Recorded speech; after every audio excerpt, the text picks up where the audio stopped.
که در اون صدق و صفا نیست، اگر در کعبه بگذاریش روا نیست. وقت نماز صدق نداشته باشه، محبت نداشته باشه، در درون کعبه هم که بخوانی فایده نداره. حضرت علی کرم الله وجهه روایت میکنه که نماز میخوان، حالت الله اکبر تحریمه میبست، وجودش لرزه میگیره، از دستی لرزه کردن قریب کتفاش کنده میشه زمین میافتاد، رنگ روش مثل گل خار زرد میشد. میگفت که یا امیرالمومنین شما چرا در حالت نماز خواندن اینقدر میلرزید، اینقدر انداماتان به لرزه میاد؟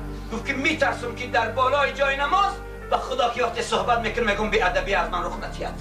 من میترسم در پیشگاه خدا کمبودی نکنم. این است لرزه ای من از خدا. اونا اینقدر میترسیدن. ما نماز میخونیم چنان بتشویش، الله اکبر تحریمه میبندیم، هوشمان در بازار، هوشمان در خانه، هوشمان در کوچه، هوشمان در گاو، هوشمان در خر و در زمین. ما این نماز چی میشده باشد؟ رکوعی نداریم مناسب، سجده نداریم مناسب. پیامبر صلی الله علیه و سلم میگویند که قال رسول الله صلی الله علیه و سلم صلوا کما رأیتمونی اصلی، نماز بخوانید ای امتی من همچنانه که پیغمبر تو نماز خواند. نماز پیغمبر بخوان. نماز صبر دارد، نماز خشوع دارد، نماز خضوع دارد، نماز عشق دارد، نماز محبت دارد. اگر نماز رسول الله نباشد از نماز چه فایده گرفتی؟ هیچ فایده نگرفتی.